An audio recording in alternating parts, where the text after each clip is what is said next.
Bueno, entonces arrancamos con la problemática ambiental, que es el eje número 2, las relaciones sociedad-naturaleza. Y lo importante de esto, además de lo que implica en sí el eje, es perdón, relacionarlo con el eje anterior, relacionarlo con el proceso de globalización. Va a ser muy importante que, sobre todo para el final, puedan relacionar estos procesos porque tiene que ver mucho lo económico, lo geopolítico en temas como el extractivismo, que lo vamos a ver ahora. Yo en la ficha, les iba a explicar la ficha en principio, yo les hice una introducción, por si no la leyeron, sobre las relaciones de sociedad-naturaleza, cómo nos relacionamos con el entorno, de la historia de la humanidad, cómo hemos tomado los elementos presentes en la naturaleza para satisfacer nuestras necesidades. Y ahí, con el tema de cómo necesitamos nosotros los recursos naturales, claro, el proceso de extracción y utilización implica muchísimo más también, porque eso va por etapas. Eh, Se transforma en un recurso natural cuando satisface nuestras necesidades, pero en un principio es un elemento presente en la naturaleza, ¿sí? Que esto es una descripción que yo la vi de, si no me equivoco, Reborati, cuando vimos en segundo, ambiental.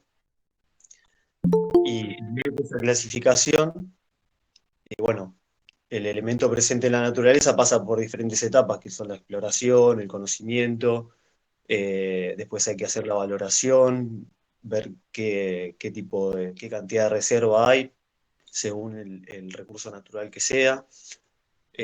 Después se, se tiene que decidir qué tecnologías se usan, ahí vienen las inversiones, y después está la explotación en sí y la comercialización. Eh, lo que vamos nosotros a ver son dos miradas de dos autores, un autor y una autora, perdón, que uno es Eduardo Bubinas, que es uruguayo, que yo se los di en uno de los textos que son complementarios, que él ha hecho muchísimos trabajos escritos, ha dado muchísimas conferencias sobre el extractivismo, y de Edith Kaufer-Mitchell, que no pude encontrar la nacionalidad, pero que sé que reside en México y escribe en México desde hace un montón de tiempo, pero no encontré la nacionalidad. Y busqué en Google y no lo encontré. Pero bueno, vamos a ver los trabajos de ellos. Después en la ficha sigue con lo que son los recursos naturales. Bueno, ya dijimos que se transforman en recursos, eh, satisfacen nuestras necesidades, y pueden ser minerales, pueden ser recursos orgánicos, pueden ser también fuentes de energía. eh, pero esa mirada, eh, digamos que es una mirada, una perspectiva biologicista. Para nosotros, para entender la relación con el proceso de globalización y la explotación de los recursos y el extractivismo, tenemos que pararnos en otro paradigma, que es una mirada más integral, crítica, desde la geopolítica, desde la economía, ¿sí? Cuando nosotros partimos de un paradigma economicista o de un paradigma geopolítico, estos recursos se transforman en estratégicos, ¿sí? Y estos autores que nosotros estamos viendo y la ficha están basadas en el extractivismo en la región, en América Latina, ¿sí? Porque es lo más cercano que tenemos, y vamos a ver cómo los diferentes procesos locales están relacionados con la globalización, ¿sí? ¿Por qué un recurso puede ser estratégico? Por, bueno, para explotarlo puede ser primero para las inversiones, más interés en la región. Pero Entonces, ¿qué pasa con un recurso para que sea estratégico? Yo no sé si tuvieron la oportunidad de ver la ficha, eh, qué condición debe tener un recurso. Perdón, no llegué a leer el primer mensaje, antes del por ejemplo. petróleo. Fue Exactamente, ahí Cristian dijo escaso. Claro, un recurso para ser estratégico puede ser escaso o puede ser abundante. En América Latina, por ejemplo, hay muchísimos recursos que son abundantes y los recursos en otros lugares del mundo son escasos, ¿sí? Entonces, ¿qué pasa? las grandes corporaciones transnacionales que nosotros ya hemos visto muchísimo durante nuestra carrera, vienen a buscar esos recursos a América Latina y a otros continentes, ¿no? Pero nosotros lo que nos compete es América, que junto con África, América del Sur son y América del Norte también son los lugares donde más recursos hay, ¿sí? Bueno, entonces dijimos, recursos, perdón, no escuché. Se te hace un propio eco, me parece, por eso. A mí se me hace, ahí no se hizo. No, pensé que estaba hablando alguno que no aparecía en la pantalla. Bueno, entonces dijimos, un recurso natural puede ser abundante o escaso y toma la condición de estratégico porque es importante para sostener el parte del sistema, de cómo funciona el sistema, ¿sí? De la explotación es cada vez más necesario a medida que fue pasando el tiempo y el proceso de globalización y las diferentes etapas del capitalismo que nosotros ya lo estuvimos viendo en la unidad anterior, que se fueron estableciendo y fortaleciendo diferentes modos de producción, cada vez fue más importante extraer recursos, invertir en recursos y en tecnología para extraerlos.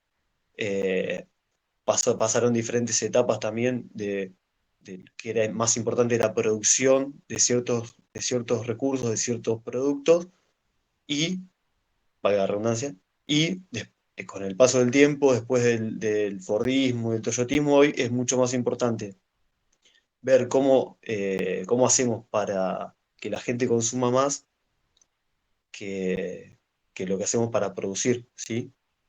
Este, bueno, después la ficha continúa con, bueno, ya nos metemos en la problemática ambiental en sí, en el contexto de globalización. Perdón porque estoy mirando la ficha porque se me complica presentarla en el teléfono y mirarla al mismo tiempo. Entonces ahí cuando... ¿Deseas que la comparta? ¿Querés que la comparta? La comparto.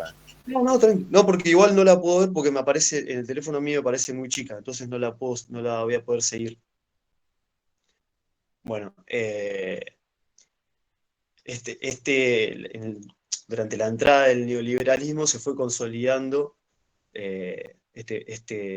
o se fue acelerando, se fueron acelerando estos procesos de extracción y apropiación de los recursos, y el extractivismo como término, como concepto, adquirió mucha importancia en la última parte del siglo pasado, que suena pesado decir siglo pasado, pero muchos venimos de ahí.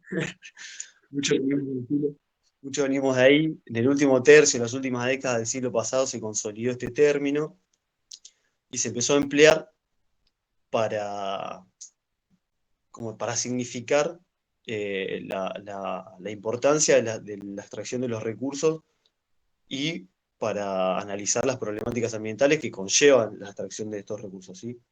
Entonces, el, el- para darles una definición de extractivismo, primero hay que ver, bueno, la extracción de los recursos naturales, la utilización, la financiación, la comercialización y las consecuencias sociales y ambientales, ¿sí? Para, para estudiar las consecuencias sociales y ambientales, volvemos al paradigma geopolítico y economicista, porque no nos alcanzaba con saber solamente qué recursos existen y cómo se explotan, sino que hay que meterse en los procesos, qué es lo que va a hacer, lo que va a hacer Gudinas y lo que va a hacer Kaufer-Mitchell para abordar el fenómeno, ¿sí? Bueno, es muy importante que lo analicemos de diferentes escalas de análisis, ¿sí? No se puede analizar toda extracción o toda apropiación o toda utilización de un recurso como extractivismo, ¿sí? No es lo mismo, por ejemplo, Budinas dice que no es lo mismo, por ejemplo, habla de una extracción directa y una indirecta. Por ejemplo, en la extracción directa da como ejemplo el hecho de talar árboles para obtener madera para el consumo humano inmediato, y la indirecta, que es la otra forma de la clasificación, que es, por ejemplo, convertir talar un bosque y convertirlo en un campo de cultivo, ¿sí? En la parte esta indirecta, ahí ahí sería el extractivismo según Gudinas, ¿no? Porque toma el término extractivismo para asumir un problema complejo.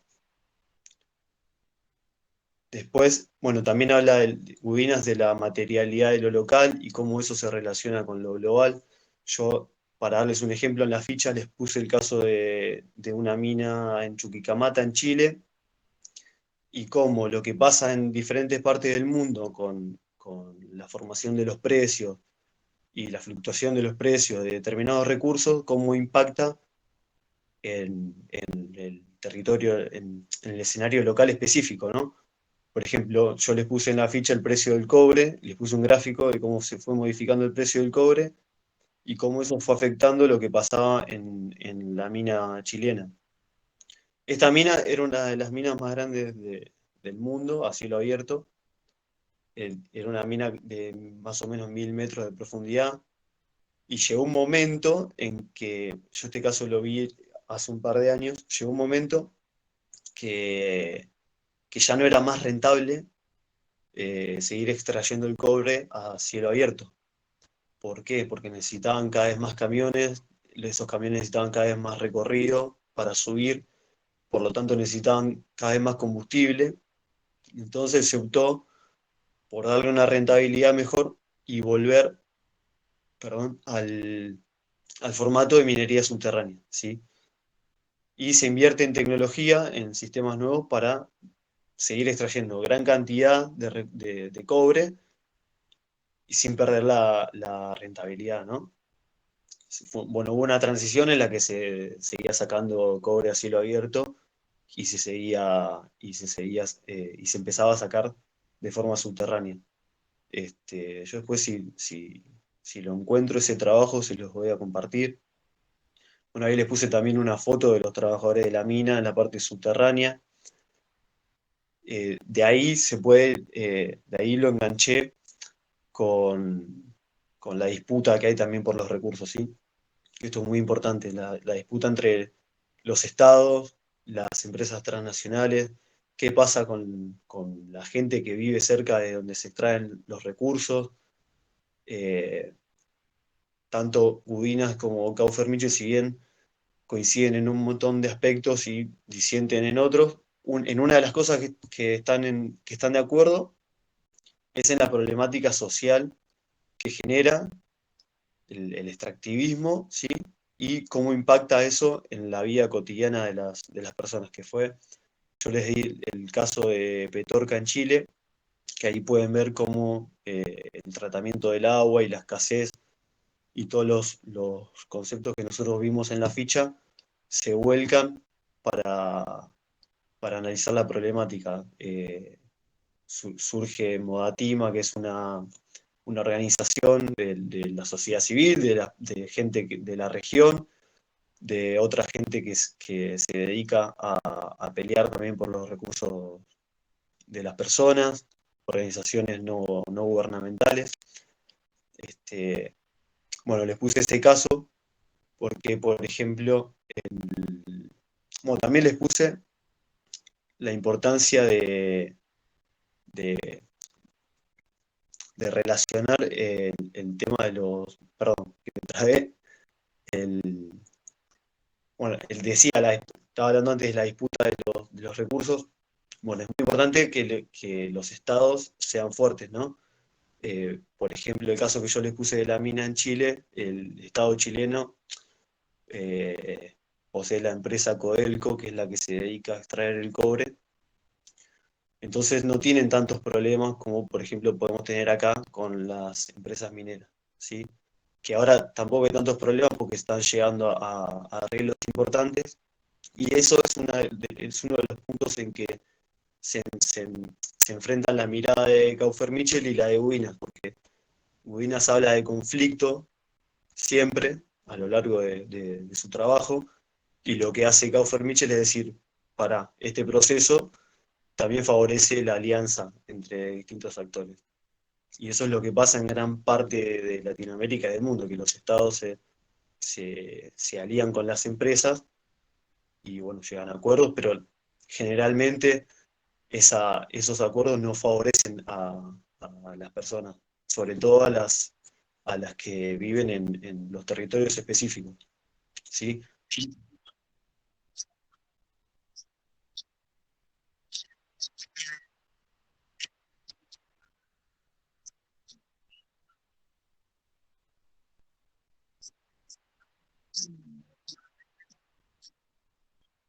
Claro,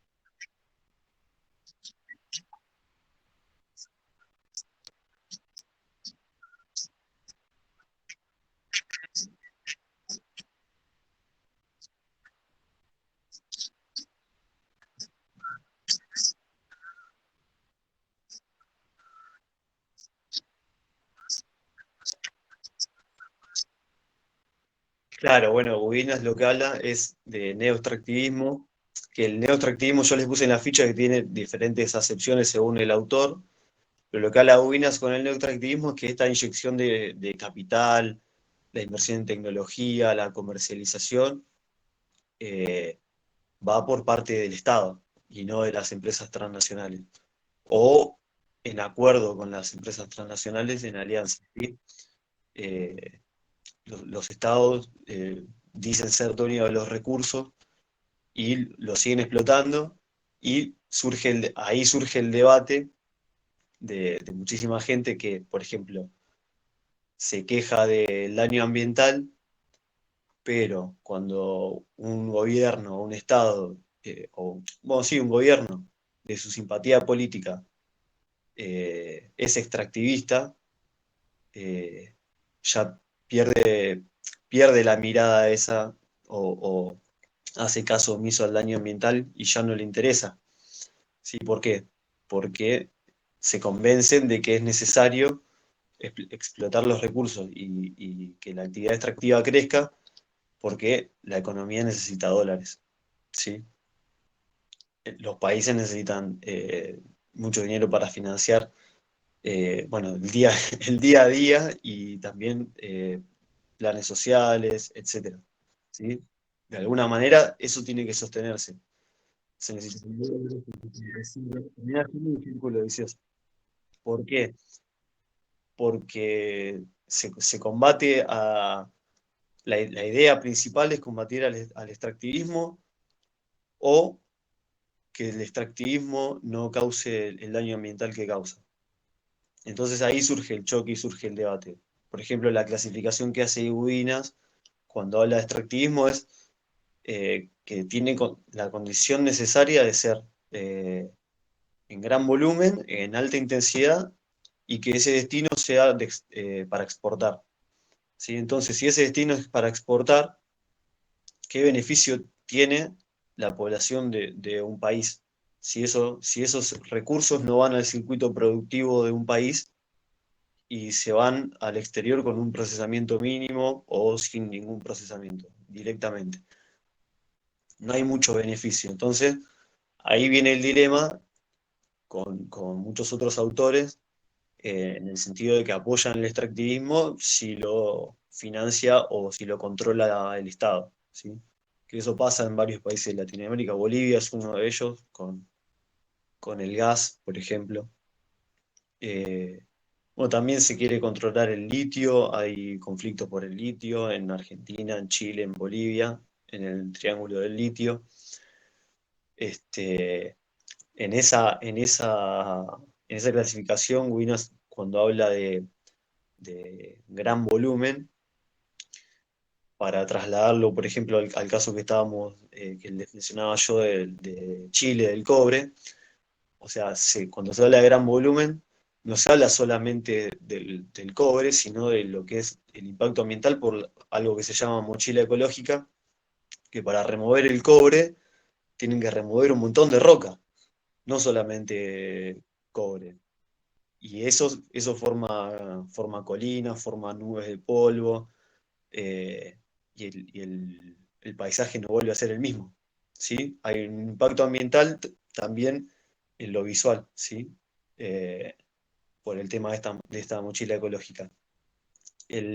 Cuando habla también de alta intensidad, se refiere bueno, ya al impacto ambiental en sí en términos de contaminación, ecotoxicidad, y desde ya el trabajo de Ubinas que yo les compartí en la bibliografía tiene una perspectiva ecológica ambiental. Él es crítico con los gobiernos que se dicen progresistas, por ejemplo, pero cuando tienen que controlar el recurso y les sirve la actividad extractiva, dejan de ser tan progresistas, ¿sí?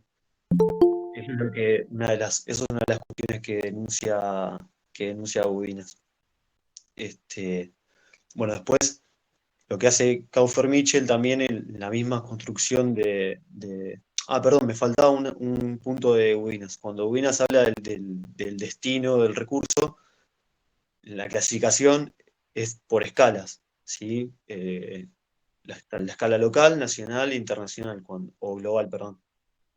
Local, cuando ese recurso se sirve o se utiliza para la misma población de un lugar.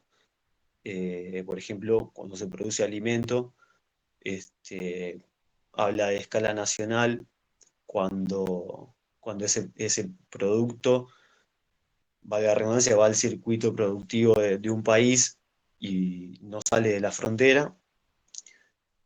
Pero en la tercera escala, en la global, es la que hace hincapié él, porque ahí dice que se transforma en extractivismo, que es cuando, como dijimos hace un ratito, el recurso se va sin procesamiento o con procesamiento mínimo.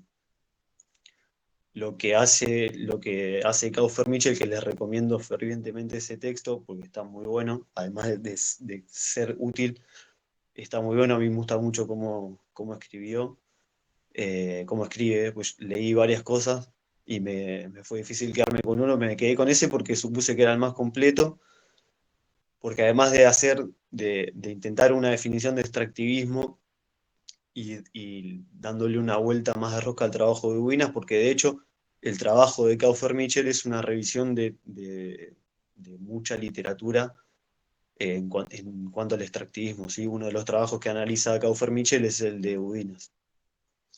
Ella le da una vuelta de rosca y habla de que ya como que es un proceso sociopolítico, ¿sí?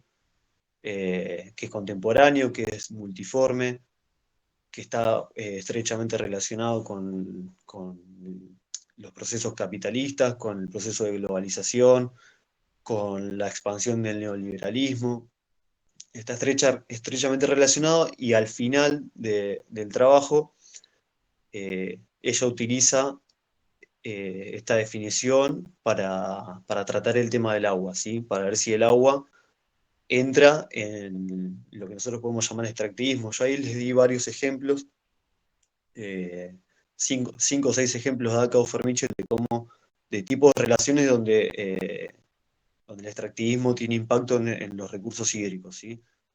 Bueno, habla de los embalses que se utilizan para obtener energía hidroeléctrica, habla de el agua como medio para extraer un recurso, como puede ser, por ejemplo, la pesca, como puede ser la extracción de petróleo, que yo les puse el caso del lago Maracaibo en Venezuela, y la contaminación que generó la extracción de petróleo, cómo se perjudica a la población. Son videos cortitos que yo les puse en la ficha. Después les puse uno hablando del ejemplo anterior de la hidroeléctrica, de la represa. Les puse el caso de Hidroituango, que es muy complejo, porque ahí entran muchísimas cuestiones, además de lo que es el embalse del agua y- y la generación de electricidad. Hay muchísima gente que vive cerca que no tiene acceso a la electricidad, a la luz. Hay mucha gente que se ha inundado, se ha evacuado, se ha desplazado de la población. Para instalar la represa han tenido que negociar con los narcos, porque son los dueños de la selva, con los paramilitares, con los fabricantes de coca.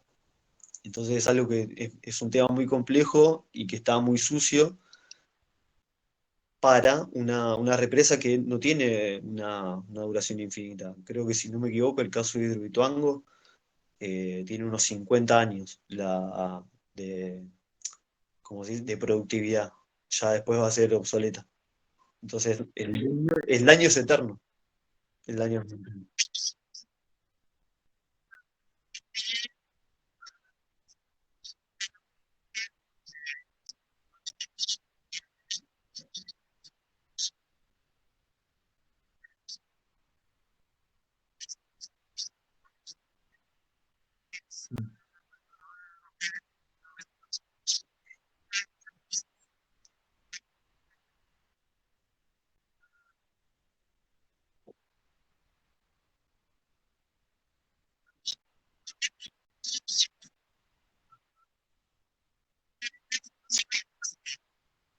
Claro,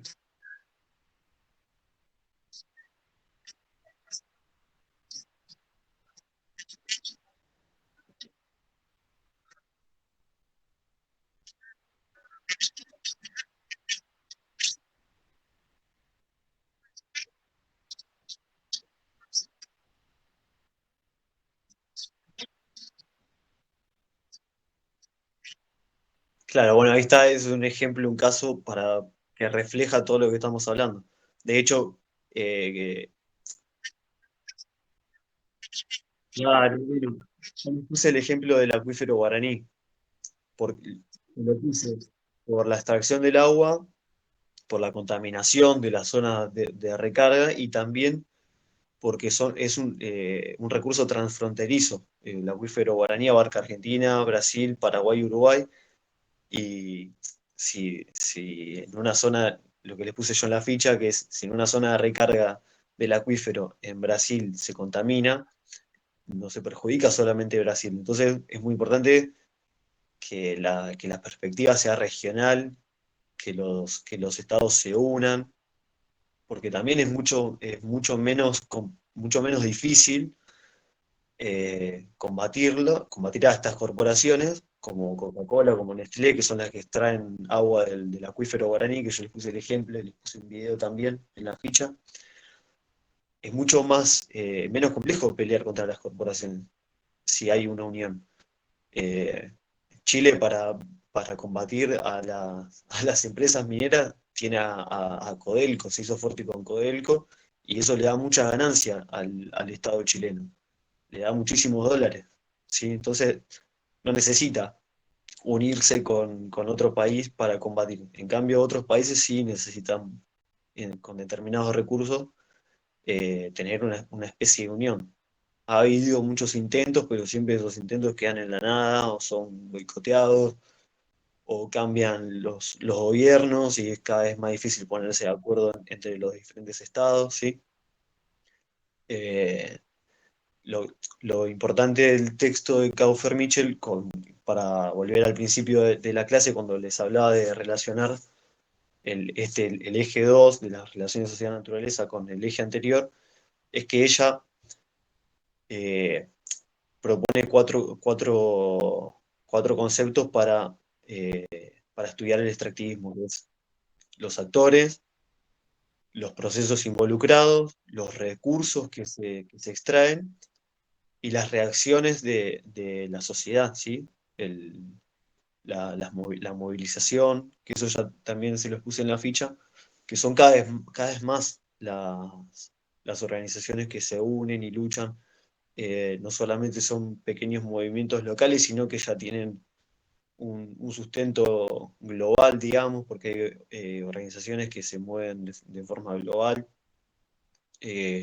Bueno, la más conocida es Greenpeace con toda su polémica, pero hay muchísimas organizaciones también que se unen y combaten, y ahí está la solidaridad. Había unos videos que yo vi también sobre los incendios en Córdoba, no estos de ahora, sino creo que hace un par de años, y yo lo había dado en una clase para secundaria, ese tema, y les había pasado a los chicos un video de YouTube sobre las organizaciones que se unen para combatir esto, porque no solamente hay una pérdida de biodiversidad, sino que se desplaza a muchísima población. Yo me acuerdo que lo habíamos relacionado con los casos del Amazonas, donde las poblaciones más vulnerables terminan siendo bueno, no solamente las más pobres, sino las poblaciones indígenas que viven ahí desde siempre,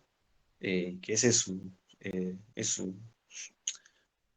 iba a decir su tierra, pero no es su tierra, es al revés, porque ellos tienen otra concepción, como que ellos pertenecen a la tierra.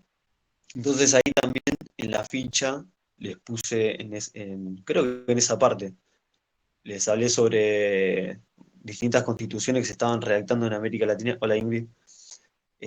Por ejemplo, en Ecuador y en Bolivia se dictaron nuevas constituciones que eh, reflejan derechos de la naturaleza y de los pueblos indígenas, ¿sí?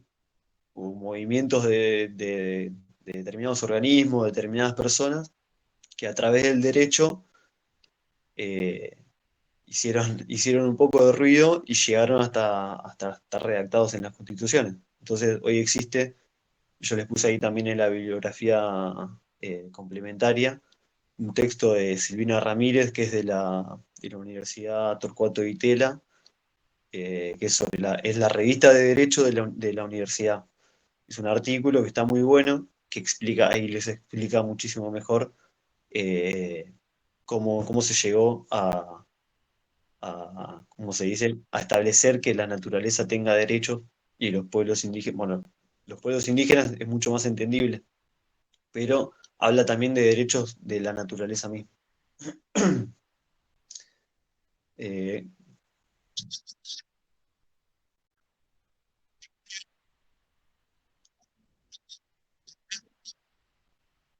¿Los de tercera generación? En los de tercera generación no, o sí.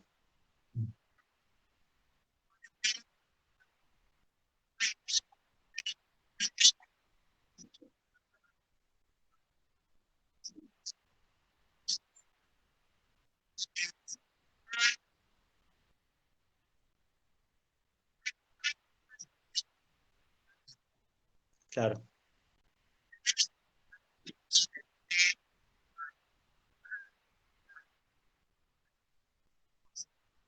También tiene que ver con algo que se está hablando últimamente, que es la educación ambiental. Exacto. Entonces, es muy reciente como para que tenga mucho más sustento, que haya muchos más especialistas, que haya mucho más ruido, que haya mucho más movimiento. Una de las cosas en las que coinciden Kaufer, Mitchell y Budinas es en que no se puede hablar de extractivismo y de problemática ambiental si no se habla de los movimientos sociales, de las consecuencias para las poblaciones en los territorios específicos donde ocurre la actividad extractiva, ¿sí? Entonces es muy importante eso para poder seguir discutiendo sobre extractivismo. Ahora hay muchísimos debates. eh, en- yo sigo en la red social Twitter, sigo a un economista, pues los economistas piensan que pueden hablar de todo, y si bien comparto algunos conceptos, habla claro, habla claro, una de las cosas que menciona él habla por ejemplo, un ambientalismo falopa, despectivamente o peyorativamente. O sea, cada persona que él ve que habla de ambientalismo, de ecologismo, de, de estos problemas, él piensa que es ambientalismo falopa. ¿Por qué? Porque, bueno, el país necesita dólares y habla de una comparación que se hace con, por ejemplo, con los países escandinavos, del tratamiento que ellos le dan a los recursos, a las leyes ambientales, y uno de los argumentos que tiene es que nosotros debemos completar el ciclo productivo, digamos, que no podemos pretender ser como Noruega, por ejemplo, porque nosotros necesitamos, Ingrid sabe, Eduardo Crespo se llama, Eduardo Crespo,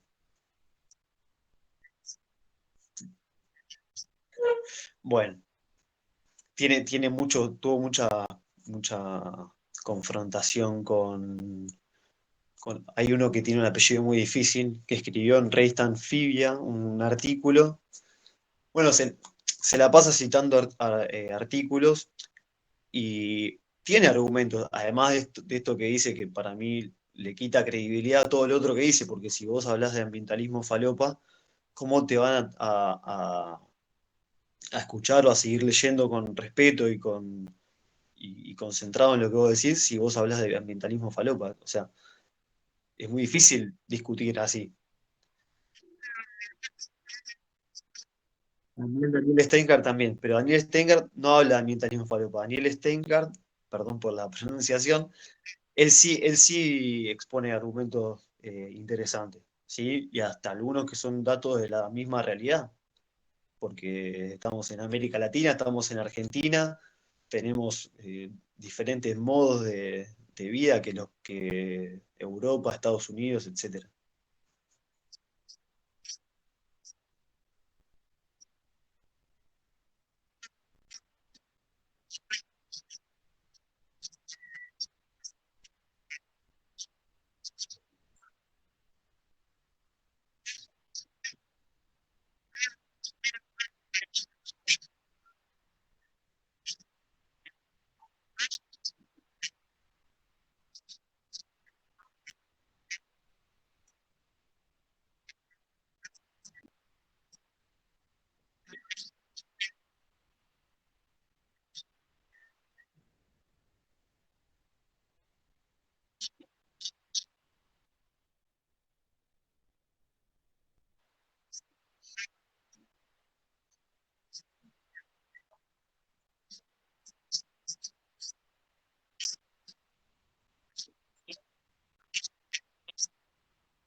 Claro, hay también un horizonte de agotamiento del recurso en Europa.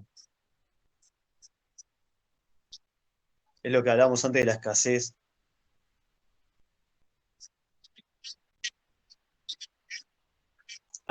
Sí, hay desabastecimiento, hay videos,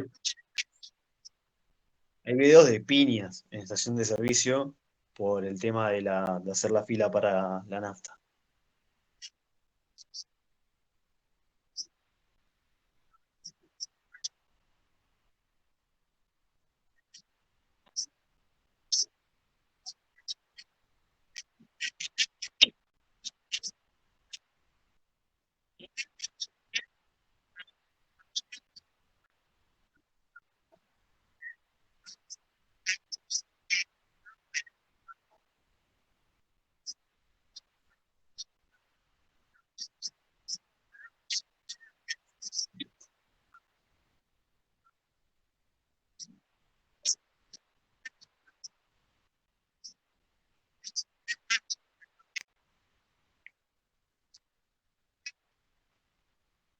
Exactamente. Antes del Brexit, perdón, quién iba a pensar que el Reino Unido iba a tener problemas de abastecimiento, por ejemplo, de combustible, teniendo un poderío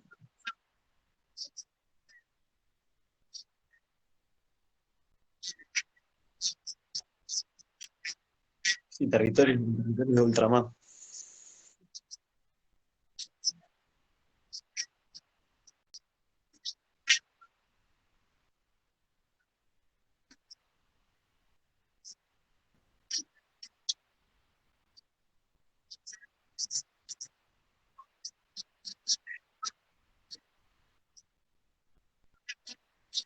Eso es la próxima ficha, porque todo este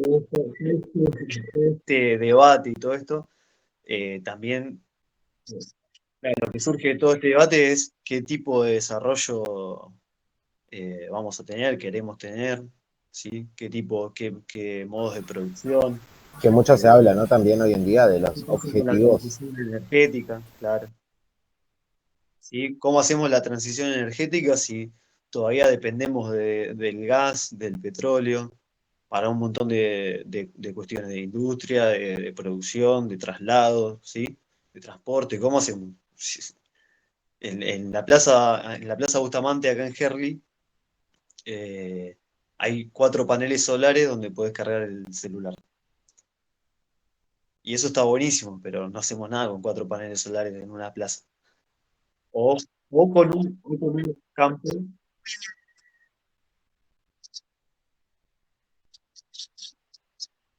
Claro, bueno, también hay muchísimos movimientos que hacen paneles solares con botellas, ¿sí? Y me hacen acordar, hay un meme que salió hace poco, que es una persona en una vía del tren, y dice, bueno, yo reciclando plástico, yo haciendo algo, no sé, dando un reciclado ambiental, y viene el tren que es las potencias y las transnacionales extrayendo petróleo, gas, cada vez más. Entonces, después se los voy a pasar. No sé si da a subirlo al Classroom, pero se los voy a pasar porque hay muchos intentos. Yo en mi casa reciclo plástico también, pero me indigno cada vez que veo cómo se explotan los recursos, que a eso es lo que van en sí, tanto Bobinas como Caufer Mitchell, que es a cómo se lleva adelante el extractivismo. Por ejemplo, lo que dice Bubinas es que con el término que emplea él, es que se evitan las discusiones políticas. ¿Por qué? Porque él no hace una denuncia al extractivismo, él no está en contra, o no propone estar en contra de todo uso minero o agrícola, sino de un modo de llevarlo a cabo. Que ese modo de llevarlo a cabo es lo que hace Kaufer Mitchell en su texto, que ella lo desarrolla muchísimo mejor, porque ya lo plantea desde un fenómeno, como les dije antes, sociopolítico, multiforme, que es omnipresente en la región. Ella propone casos también de recursos transfronterizos en América Central, cómo eso lleva a la pelea de ciertos grupos por el agua, por el cuidado del agua. También habla del caso de Berta Cáceres, que fue amenazada y fue asesinada por pelear por el agua. Y eso sucede en muchos otros países de la región todo el tiempo. Cómo las comunidades son desplazadas. En el video que les subí del acuífero guaraní, que en el título dice defender el bosque o algo así, pero el video es sobre el acuífero guaraní, tratan el problema de la comunidad en vía guaraní, de cómo son cada vez más desplazados, cada vez tienen menos agua, ¿sí? Para sobrevivir, para regar, para plantar. Tienen cada vez más problemas porque son cada vez más desplazados. Entonces, también hace hincapié en los dos textos en eso, en la problemática social que genera el extractivismo.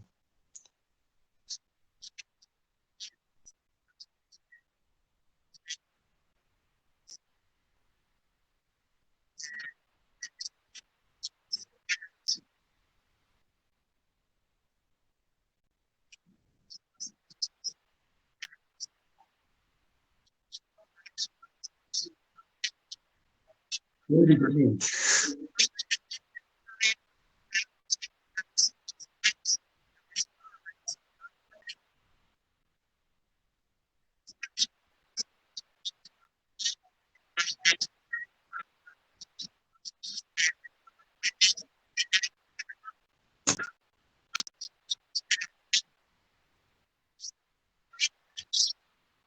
Bueno, lo que pasa con Tompkins en los esteros de Liberá, hay un video de hace muchísimo del programa La Liga, que ahora no me acuerdo de los periodistas que están ahí, si no me equivoco uno es Malnati, y bueno, no me acuerdo quién más, y hablan con Tompkins, y él dice que él compra esos terrenos para protegerlos y que él después los va a devolver al Estado. Y la realidad es que tiene cada vez más hectáreas y no se sabe para qué se va a utilizar o de quién va a ser ese territorio al final. ¿Quién dice que claro, Tompkins pone la cara y en algún momento Tompkins va a dejar de existir? ¿A quién le queda eso? ¿Cómo se hace para pelear contra eso? Porque entre la provincia de Corrientes, el norte de Corrientes, eh, algún arreglo tienen con Tompkins en la gobernación de la provincia de Corrientes, porque ¿cómo puede ser que tenga cada vez más hectáreas? Y sí,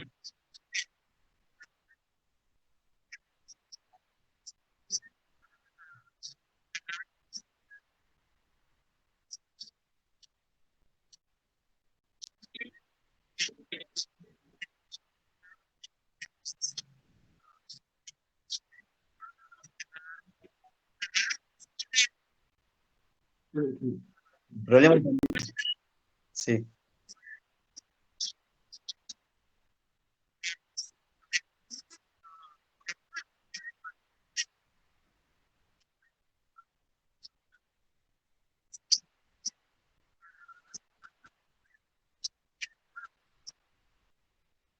sí, genera mucha impotencia, porque además si los organismos y el Estado que está supuestamente a cargo de cuidar eso, no lo hace, ¿qué hacemos nosotros? Yo-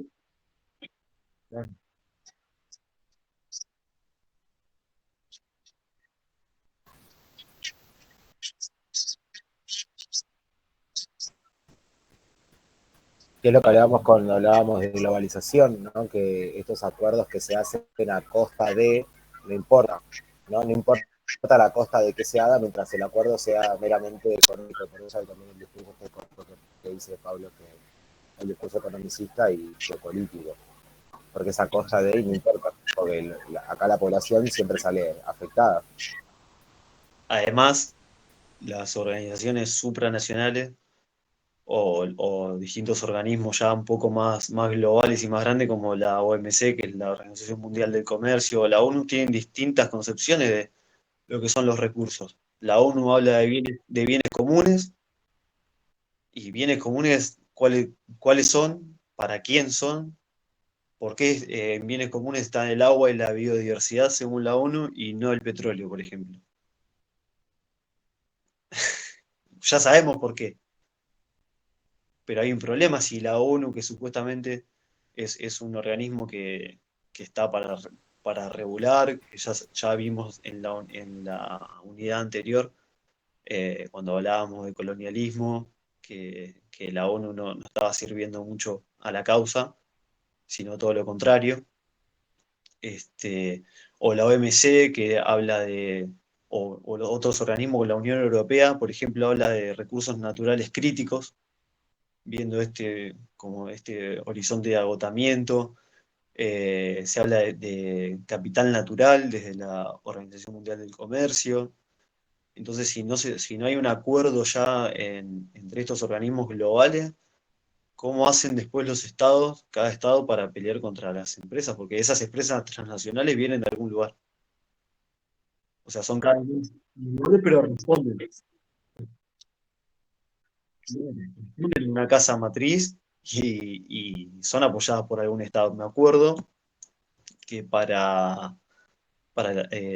cuando hubo un conflicto, sigue estando el conflicto, ¿no? Pero con las salmoneras en el canal de Beagle, me acuerdo que el rey de Noruega vino y se entrevistó con Macri, y él como que quiso interceder entre la gobernación de Tierra del Fuego y los organismos que pelean por el medio ambiente, por el ambiente, perdón, como que quise interceder para ver cómo Noruega puede ser para explotar las salmoneras, ¿sí? En el canal de Beagle. Y en Noruega no tienen ningún problema, obviamente, porque ellos tienen sus leyes, las empresas noruegas cumplen las leyes ambientales a rajatabla en sus países, pero acá no. Por ejemplo, el caso, me acuerdo de un texto que vimos, no sé si se acuerda Ingrid o alguno que haya sido compañero mío ahí, que vimos también un texto de Ubinas en tercero, en Organización Económica del Espacio, que él hablaba de la papelera Bodnia, de cómo de cómo se estableció en Uruguay, eh, incumpliendo las leyes ambientales, que en Finlandia no podría hacerlo.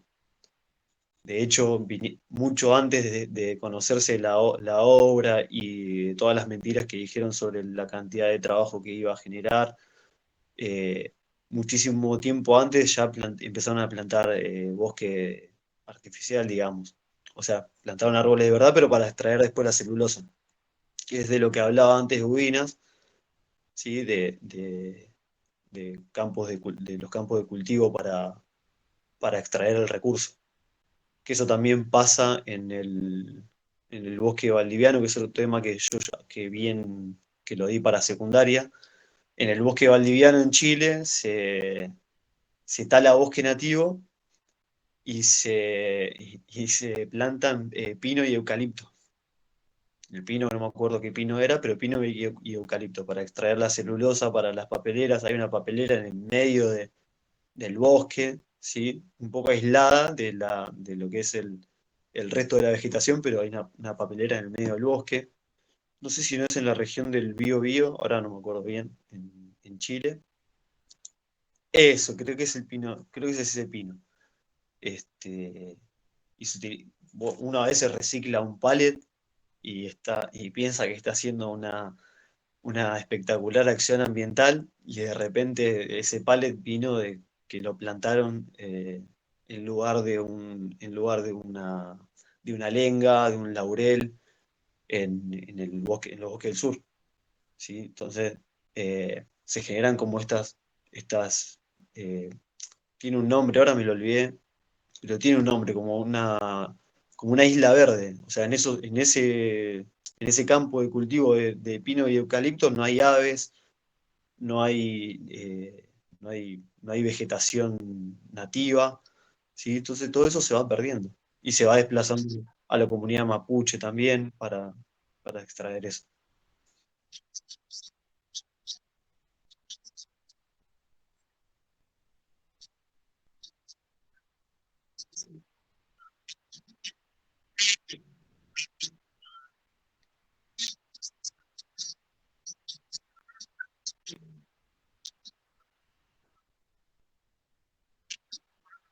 Dice muy rápido, sí.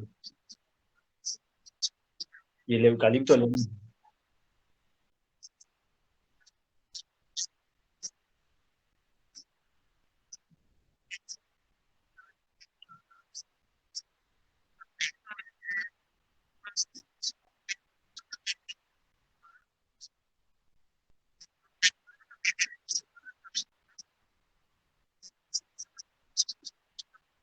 Exacto. Bueno, lo que pasa con el bosque nativo es que, por ejemplo, donde crece un coihue, crece un laurel. Y hay estudios, hay textos y dibujos que muestran cómo hay un comportamiento común entre diferentes especies y hay como agrupamientos, o sea, de tres árboles distintos que se ven rodeados de los mismos árboles en diferentes lugares. Lo que pasa también es que, como mencionó la profe al principio, cuando hablaba de la tala en la selva de las yungas y en el bosque chaqueño, lo que pasa es que van quedando como islas. Entonces deja de estar conectada a la biodiversidad y ahí se pierde la fauna, se pierde la flora, se contaminan los suelos, se desertizan los suelos, ¿sí? El monocultivo Pero bueno, es importante plantar soja y cultivar soja también. ¿Qué hacen?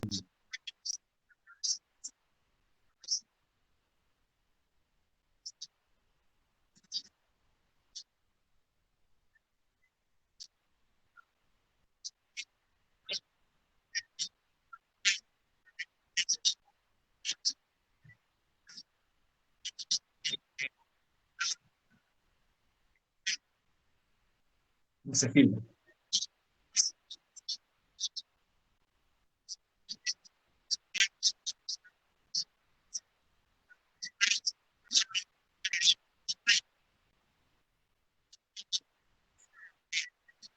Sí.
No, es la condición geográfica que es más baja la provincia de Santa Fe respecto de las provincias del litoral, por ejemplo, es mucho más baja.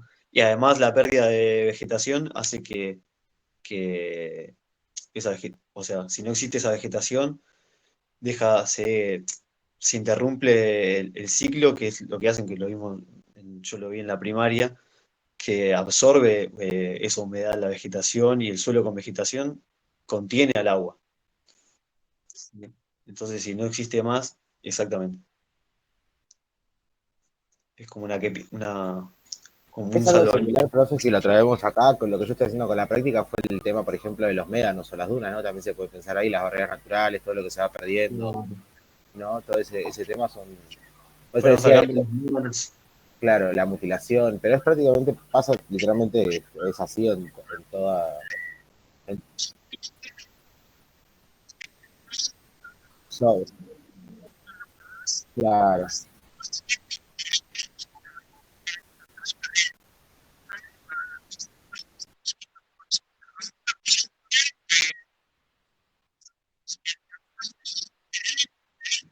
Claro. sí es. Y también se ha dado en territorios ganados al río. El río va socavando. En Rosario pasó que se derrumbó parte de la escalinata del Parque España porque el río fue socavando. Todo ese terreno fue ganado al río y fue socavando y terminó por derrumbarse. Ahora no sé en qué quedó, lo vi hace unos meses y es impresionante como el río se estaba llevando, el Paraná como se estaba llevando todo. Ahora después vino la bajante por la sequía. Bueno, a lo último de la ficha les puse el caso este de Petorca en Chile, que resulta de la mega sequía y se combina estos conceptos y estos elementos que vimos nosotros, que eran el monocultivo, eh, los arreglos entre el Estado y las empresas, el poder de las transnacionales, con el cultivo del palto en una región árida, y el palto es una fruta que es una fruta tropical y necesita mucha agua.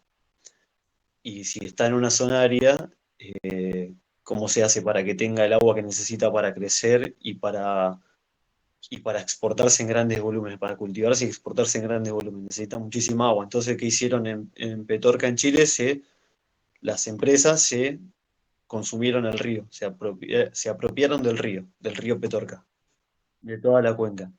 Hubo una sequía y esas empresas, para mantener sus ganancias y para seguir en la producción, en el ritmo de producción del palto, como le dicen aguacate, en algunos otros lugares, ¿qué hicieron? Fueron embalsando el agua y se fueron apropiando ilegalmente del agua. Entonces dejaron sin agua a pequeños productores, a personas que necesitan el agua para tomar. eh, Había que hacer pozos juntar agua, no sé, una familia, por ejemplo, hace un pozo de 7 metros y junta un poco de agua, pero le sale muchísima plata y le lleva muchísimo tiempo excavar y sacar agua, y las empresas hacen pozos de forma ilegal y descontrolada. ¿Sí? Hacen pozos donde no tienen licencias para perforar y extraer agua, el agua subterránea. Entonces se apropiaron del agua del río, que quedó seco, se apropian del agua subterránea, todo para el riego del palto y seguir cultivando el palto. Te puedo hacer, hola, ¿cómo estás? ¿Te puedo hacer una acotación? Sí, Yo le estudié el tema, no sé si puedo hablar, ¿eh? ¿Se puede? sí, Intervenir obvio. más. Porque a mí me interesó muchísimo el tema. Yo lo vi el año pasado, le hice esta para una planificación, el palto. Yo te había mandado trabajo práctico hoy porque pensé que era para entregar a Sí, full haciendo el trabajo práctico. Mandé. antes de que te sumes mencioné que me lo habían Ah, entregado. porque, No sé, no sé tu porque nombre, no sé tu llegué nombre. tarde. Llegué tarde. Y vos sabés que a mí lo que me interesa, una es la política del agua, que ellos la tienen privatizada, y Claro. tienen muchas secretarías que se desdicen de las normas. Uno si te dice una cosa, el otro no te lo deja hacer y el otro para hacerlo te pide determinadas cosas. Entonces es como que se pisan en las legislaciones que dejan y no dejan, y al final es todo tan burocrático y tan extenso, ¿entendés? Que nunca llegás a nada salvo que tengas por corrupción, digamos, en realidad. La gente no tiene acceso al agua, y no solamente que no tiene acceso al agua, sino que tampoco puede tener animales para subsistir. Había gente ahí en el pueblo justamente de Petorca que se tuvo que ir porque ya no tenía sustento, directamente no tenía comida porque todo, o sea, al secarse el río Ligua, porque también eso fue porque ellos habían hecho como, no sé cómo se llaman, si es acueductos, por abajo de la tierra, y es como que secaron las napas de abajo, y La por eso es que perforaron para sacar agua y terminaron secando claro, claro, lo la cuenca secaron, del y río, había gente. perdón, la cuenca del río Petorca, y vos dijiste bien, yo me había olvidado de mencionarlo, el río La Ligua también. La lengua, sí. Esa es la que se secó, porque ahí había gente que inclusive vivía de la pesca, o había gente, hay documentales que muestran, te da muchísima pena ver todos los cadáveres de animales que hay, Sí. porque no hay, es muy triste ver que no solamente que son las personas, sino la gente que dice yo o tengo que matarlos, o directamente terminan muertos por ahí porque no tenemos agua para darle, ¿no? Es terrible. Y ellos le Ahí, llevan por aljibe, por camiones, una claro, determinada cantidad que el palto se lo consume en un día y ellos lo tienen que estirar una semana, toda una familia para lavar, cocinar, hacer todo. y tardan muchísimo en llegar los Sí, camiones, y de hecho hay como varias contradicciones porque, por ejemplo, cuando vos escuchás hablar al alcalde de Petorca, habla indignado, lo notás que habla con impotencia, pero vos sos el alcalde de ahí. claro, ¿Cómo? lo sabe. Claro, él sabe todo lo que Pero bueno, pasó. las políticas de ellos también es como te digo, hay muchos vericuetos en las legislaciones. El Claro. agua es, es uno de los, no sé si llamarlo recurso, no es un recurso, pero eh, ¿cómo te puedo decir? Legislado por un montón de lados y es tan amplio, no sé si son ciento y pico de secretarías, o sea, es imposible regular algo en forma objetiva. Eso es lo que pasa, eso es lo que está pasando. Tiene una legislación que viene también, y que esto es importante, de la época de la dictadura, es una legislación del Claro, de 81. Pinochet, Claro. claro, claro. Vos Bueno, tenés, eso quería tenés la tierra comentar. y te Lo podés leí, hacer. me parecía terrible todo lo que pasaba. Y bueno, y después Chile, porque hicieron consultas en muchas partes, instituciones que correspondían, ¿no? Fueron a golpear varias puertas, nadie respondió, nadie quería responder, y una sola persona dijo que no era tan así, que se secó porque no había lluvias. Bueno, hubo una media sequía y eso es una realidad, pero también es la realidad que Claro. perforaron un montón de pozos y que se llevaron el agua del río. Porque, Aparte, hacen ¿cómo es? Desvían las aguas de las montañas, del deshielo, que ellos río arriba. lo usaba, todo el mundo lo usaba. O sea, los pobladores lo usaban y ahora no lo pueden usar más porque está desviado solamente para ellos, para los grandes piletones que tienen las empresas. Bueno, ahí ustedes lo van a ver cuando vean los videos. Yo subí varios videos y también pueden, si no pueden ver todos los videos, está el documental también, si quieren verlo, que es muy bueno, que es Cuando el río suena. Dura 40 minutos, pero es muy completo. Y ahí tienen la palabra de los empresarios, tienen la palabra de las organizaciones sociales que pelean por el derecho al agua. Eh, Esta gente es acusada de terrorista también en los medios de comunicación por pelear por el agua. Cuenta bien la historia de esta organización que se llama Modatima, que es la que pelea por el derecho al agua. Es bastante completo el caso y obviamente que tiene una implicancia la sequía importante. Pero después empezó a llover y ellos se siguen apropiando del agua. Y ponen la excusa de que juntan el agua en invierno y luego la utilizan, pero no es lo mismo una familia que tiene un piletón a una mega empresa que tiene 4 embalses de 50.000 litros cada pileta, ¿sí? Tienen que ir, la gente va y ruega por agua, va y les tiene que pedir a la empresa que le den agua, porque no tienen para cocinar, para higienizarse. Sí, o tuvieron que irse, directamente dejar todo, dejar sus casas con sus pertenencias y irse a otro lugar porque directamente no tenían agua, forma de subsistir, trabajo, nada, porque imagínate que se perdió todo. Entonces, o trabajás para esas corporaciones que toman a uno, pero tampoco van a tomar a todos, toman a uno, dos, y después el resto queda sin trabajo, absolutamente vulnerable y sin nada. Claro, bueno, hablábamos antes de la ONU, que hablaba de bienes comunes y tiene al agua como uno de los bienes comunes, y se habla mucho del derecho universal al agua y al final no pasa nada. Por Pero eso, también la ONU tiene, entre los 17 desafíos que se plantea, tiene los primeros 5 son como medio ilógicos, ¿no? Pues se plantea erradicar la pobreza, fortalecer bueno, la sí, educación y esas cosas, y después ves que las acciones que se llevan a cabo, y al fin y al cabo son permitidas, es donde se hace todo ese doble discurso, ¿no? Que decís, digamos que otra vez a la ONU se las queja. dista mucho de la realidad. Eh, Pueden ser muy nobles los objetivos, pero primero, distan mucho de la realidad y segundo, distan mucho de la propia acción de la ONU respecto a lo que ellos dicen o a su política, ¿sí? A mí me parece que no hace falta vivir esa situación para tener un poco de empatía. Nosotros acá abrimos la canilla y sale agua, todo el tiempo. Acá se dejan goteando canillas, eh, estamos 20 minutos para bañarnos, un montón. Sí, sí, desperdicio. Estamos tan acostumbrados, naturalizamos el hecho de que sale agua, para mí es impresionante que nosotros, y esto yo pienso ya desde antes, es impresionante que nosotros abramos la canilla y salga agua, cuando hay mucha Hay, gente que no tiene ni para tomar. hay un pueblito en el sur, Pigüe se llama, que está muy cuidado de lo que es el tema del agua, del uso del agua. Por ejemplo, vos tenés que levantarte a las 6, si querés lavar el auto, como dice la profesora, tenés que levantar a las 6 de la mañana a lavarlo y 6:15 terminar. No sé, lo lavarás con un trapito, no sé. Es así, tenés 15 minutos para lavar, lo mismo que lavar las veredas, tienen un tiempo para poder, tienen muchas legislaciones con eso, con la música y demás. Pero tienen 15 minutos para que vos puedas lavar. Si no tenés que pedir un permiso, ponele, los lavaderos tienen que hacer de todo para que les permitan, ¿viste? Es todo un uso súper racional con el tema del agua. Tiene como en Mendoza, ¿cómo?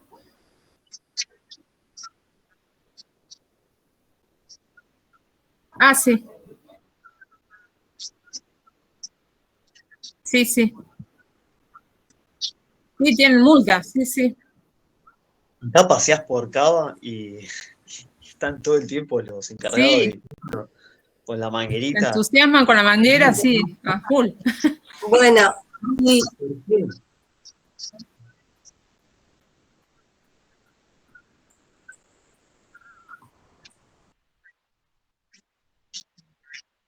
Mi manguerita también, porque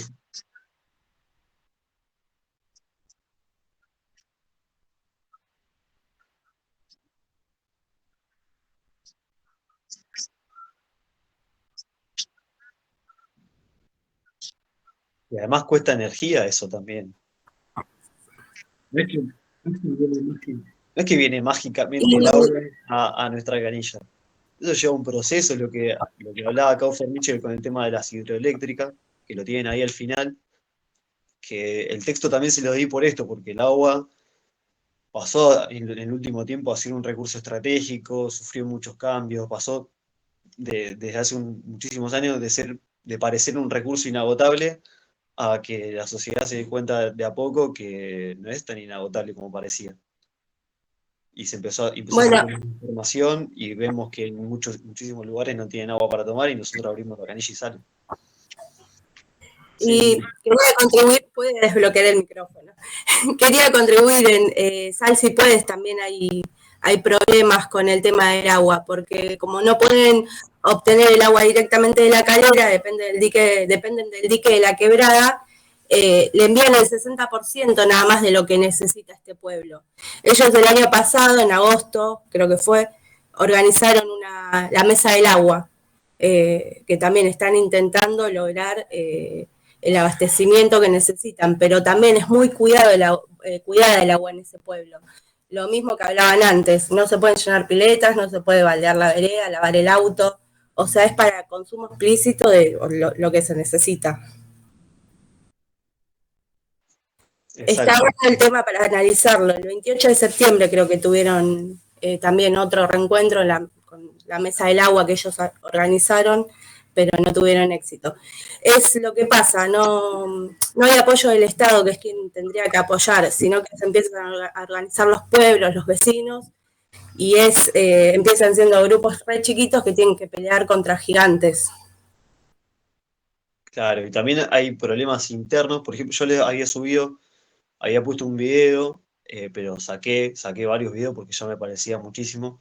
Pero hay un problema en Angostura, en Bolivia, que hay un dique en el lago Angostura, donde se utiliza para turismo, para paseo, para hotelería, el lago, y se retiene el agua, y a la vez esa agua es reclamada por los regantes que están río abajo, que la necesitan para el riego, para producir.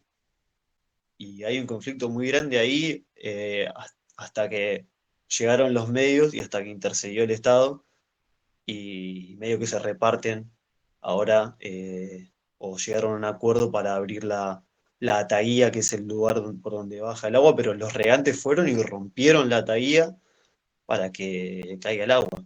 O sea, no preguntaron, fueron y la rompieron, porque necesitan el agua para vivir, para producir, para las plantaciones. Entonces el agua tiene una problemática bastante importante desde hace muchísimo tiempo, pero ahora más, porque en los lugares donde se ve escasez de sequía, vemos cada vez más población, cada vez más asentamientos, cada vez se precisa más el agua, se precisa cada vez más porque hay cada vez más personas para alimentar. Nosotros en los próximos ejes vamos a ver también la producción de alimentos, el problema de la población, así que también lo vamos a poder articular con esta unidad. Claro, que para hacer un litro de Coca-Cola se necesitan 20 litros de agua, algo así, agua potable, como para sacar el producto. O sea que es... Claro, lo que hablábamos antes de cómo se llevan el agua.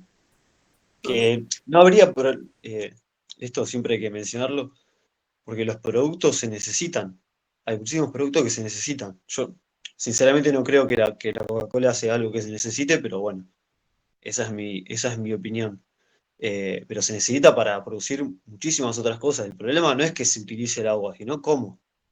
Y eso es a lo que va el texto, en la última parte, el texto de Kaufer-Mitchell, que habla muchísimo de, de- de cómo se utiliza el agua y el impacto que tiene el tratamiento del agua, ya sea si es directamente utilizada como recurso o si es utilizada para extraer otro tipo de recurso, ¿sí?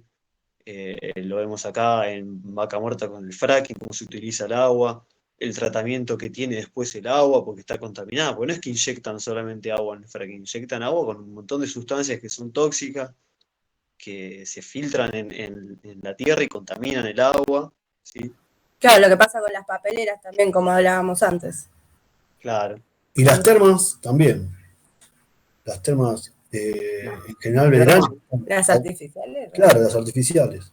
Agujerean, Bueno, llegan. ya son utilizadas como recreación, pero sí, Sí, es, es utilizada como recurso. Claro. Claro, eso pasa con el turismo. Ahí Se después de leer a Kaufer Mitchell, ustedes van a poder determinar si eso entra en extractivismo o no, y qué impacto tiene el tratamiento del recurso. Por eso está buenísimo el texto. Ahí ya me puse en botón y los mandé a leer. Ahí te pusiste en modo profe. Está bien. Está bien. Pero está bien, está bien. Pero está muy bueno el texto. Yo lo mencioné antes, no sé si habían llegado ustedes, pero lo mencioné que estaba muy bueno, además de que es necesario que lo lean, porque está en la obligatoria. Sí, es re interesante Sí, el aparte- tema, aparte. Interesante y ameno. Concientizando.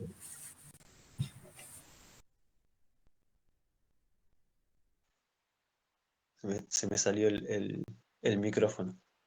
Bueno, no sé si cómo están con el tema de la hora.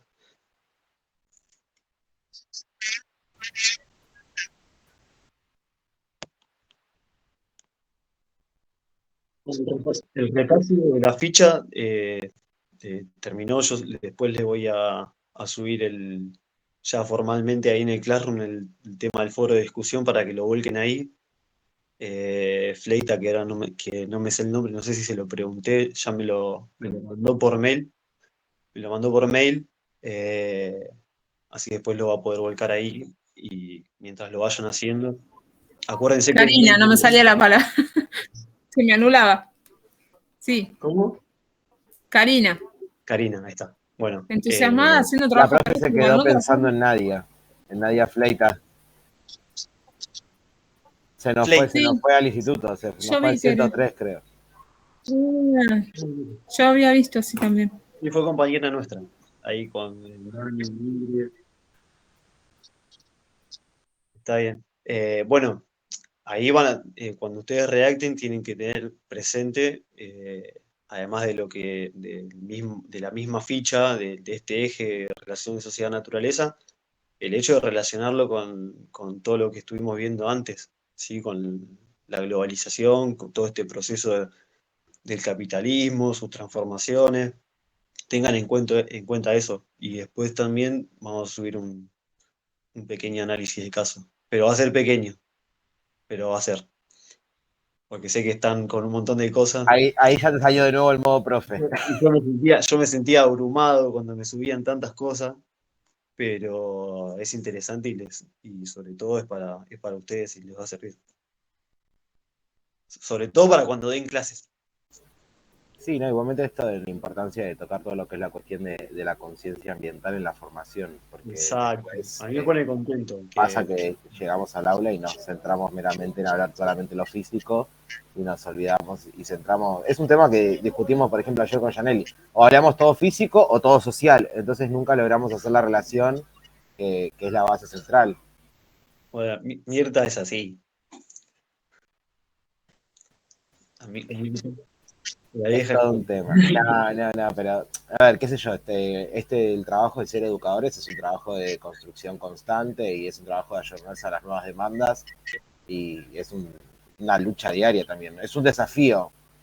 Sobre todo plantear la problemática, porque en toda nuestra formación nosotros estamos atravesados por una formación crítica, y si nosotros no llevamos esa formación crítica al aula, ¿para qué nos recibimos? ¿Para qué estudiamos? Claro, aparte está buenísimo también enseñar desde una perspectiva, empezar a tener estas perspectivas ambientalistas, es buenísimo eso.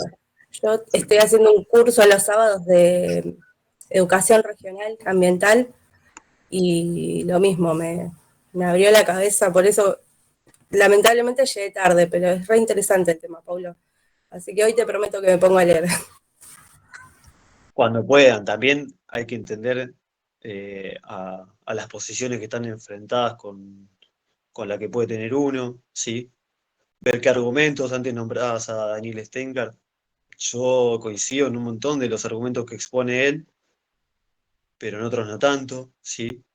Hay necesidades que son muy complejas porque son específicas de cada país, de cada momento histórico del país, de las necesidades que los distintos estados tienen. Entonces es demasiado complejo encerrarnos en una sola mirada. Por eso no alcanza tampoco desde mi punto de vista no alcanza con la mirada ecológica de Gudinas y política ecológica, sino que hay que ir un poquito más allá, de ver lo complejo que son los procesos para entenderlos al menos. Aunque no estemos de acuerdo, lo importante es entenderlos, entender desde dónde analizarlos, desde dónde estudiarlos. No todos los extractivismos son iguales, no toda extracción de recursos es extractivismo, no toda denuncia al extractivismo es estar en contra del mismo, sino que es interpelar una forma del mismo, una forma de llevarse a cabo, ¿sí? Entonces, esto es lo importante, que entendamos que es muy complejo y que no hay que encerrarse en una sola posición, que hay que escuchar, que hay que entender, hay que ver, hay que analizar el problema. Generalmente vamos a estar de acuerdo en con la gente que pelea por el ambiente, porque es una causa noble, pero detrás de eso tenemos que ver un montón de otras cosas más, que son las necesidades de una población, de una ciudad, de un pueblo, de un país. Ya vimos un montón de conflictos por ejemplo, con lugares donde se establece una minera, porque eh, muchísima gente puede estar en desacuerdo, pero la gente que vive en ese lugar le prometen trabajo y pelea por ese trabajo porque hay necesidad. Entonces se genera un conflicto mismo también dentro de esas poblaciones. Y ahí está bueno articular lo local con lo global, como vimos en tercero, en Organización Económica del Espacio. Es muy importante articular lo que pasa afuera con el proceso de globalización y dentro, y cómo eso impacta en el territorio específico donde ocurre la actividad extractiva. Y después vamos a ver también, porque nosotros podemos no vivir en esos lugares, pero hay algunas ideas de extractivismo urbano, digamos, formas de extractivismo urbano, de ver cómo impacta en la ciudad y en las grandes ciudades. Así que voy a ver si encuentro el artículo y se los voy a pasar, porque por ahí nos toca más de cerca. Creo que hasta ahí llegamos, no sé. Me luciste. Después nos vamos a meter ya con tipos y modelos de desarrollo en la,